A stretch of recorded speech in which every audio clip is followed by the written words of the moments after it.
Sveiki, esu Donatas. Dirbu TEO ir Omnitel vyresniuoju inžinieriumi jau pustrečių metų. Mano pareigos apima tyrimus, analizės, naujos įrangos, naujos technologijos, programos. Stengiasi padaryti, kad tas viskas veiktų kaip pridera, konfigūruoji, gauni rezultatą.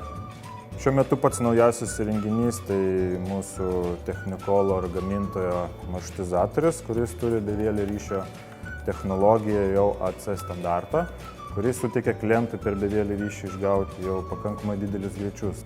Darbas nėra monotoniškas, tai vienas iš pagrindinių aspektų, kas man labai patinka, tai nuolatos jungi, perjungi, keiti, paimi naują įrenginį, padedi seną, ištestuoju ir sukonfigūruoju taip, kad klientui nebereikėtų nieko daryti namuose, perkoordinėti ar kažkokių kitų veiksmų atlikti. Sujungiai ir viskas veikia.